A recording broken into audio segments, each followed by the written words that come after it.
Selamat siang dan salam sejahtera bagi kita semua. Perkenalkan, nama saya Nurul Aina Rahab dengan NIM 0704202069. Pada kesempatan kali ini saya akan mempresentasikan dan menjelaskan tentang komunikasi lisan dan komunikasi tulisan. Ada yang bilang bahwa kunci dalam sebuah keberhasilan di dalam sebuah hubungan adalah komunikasi. Karena komunikasi inilah yang mampu menjalin sebuah hubungan baik dan berkelanjutan dengan orang lain.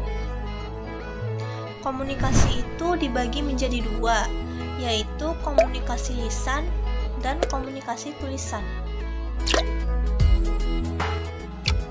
Untuk komunikasi lisan ini lebih memperhatikan terkait ekspresi wajah, kemudian bagaimana eye contact kita, dan intonasi suara kita. Kemudian ditunjang pula dengan bahasa tubuh untuk bisa menentukan kualitas bicara kita pada lawan bicara. Selanjutnya ada komunikasi tulisan. Nah, teman-teman, ini menitibaratkan pada diksi. Kemudian, bagaimana penyusunan kalimat paragraf ini untuk menentukan bagaimana perbedaan antara komunikasi lisan dan komunikasi tulisan.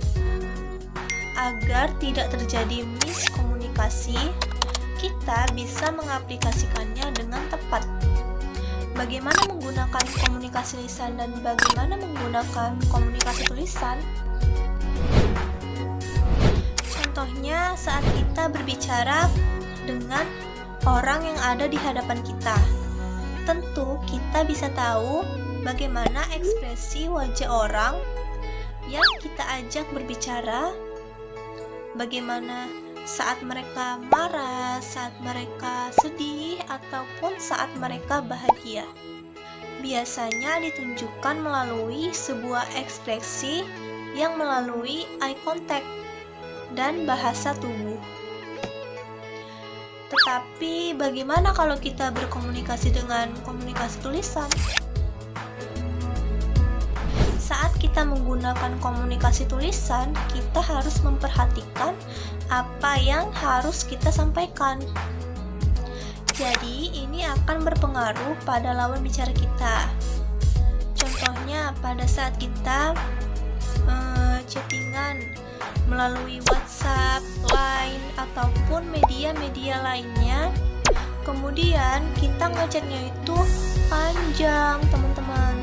Atau pada saat kita lagi curhat nih sama teman kita melalui WhatsApp, kita ngechatnya panjang lebar, tapi ketika dibalas sama temannya tadi, dia balasnya hanya dengan kalimat yang sabar ya, iya yang sabar. Menurut kamu gimana? Menjengkelkan kan teman-teman?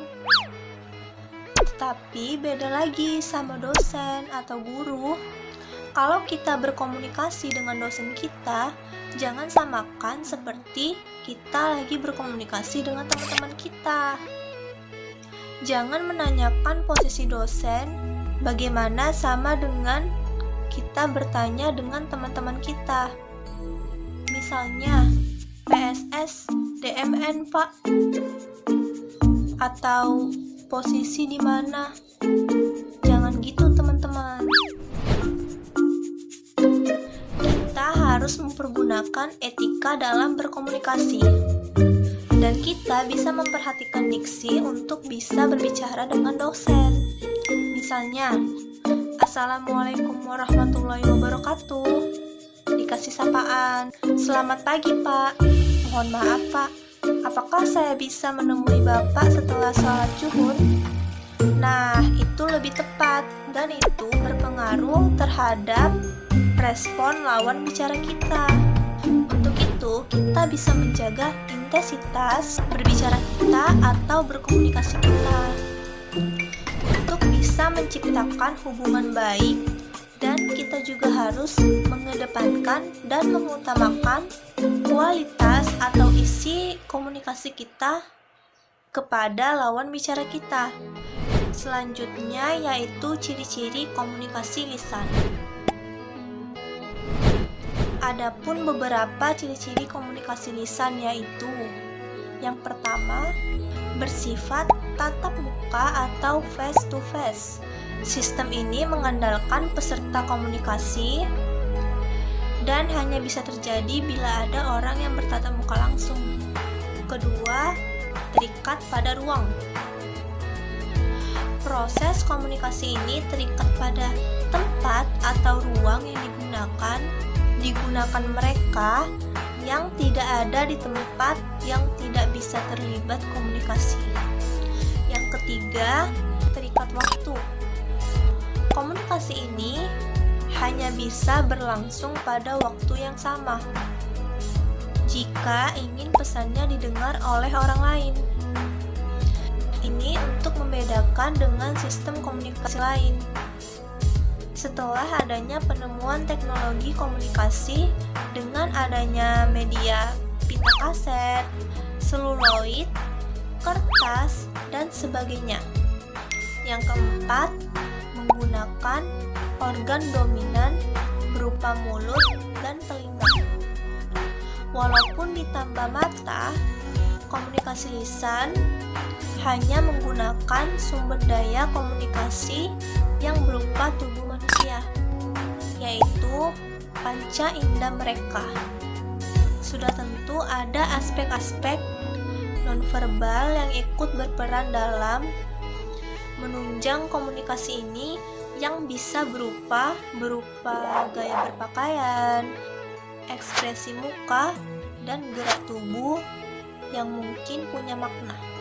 Yang terakhir, mementingkan penampilan, yaitu setiap orang yang mementingkan komunikasi lisan mempertimbangkan penampilan diri, terutama kesiapan panca indera untuk media sekaligus untuk menjadi media dan sekaligus pesan dalam proses berkomunikasi. Komunikasi lisan terbagi dua, yaitu komunikasi lisan secara langsung dan komunikasi lisan secara tidak langsung. Komunikasi lisan secara langsung ini merupakan komunikasi lisan yang terjadi tanpa adanya perantara jarak dan alat atau media yang dipergunakan dalam berkomunikasi.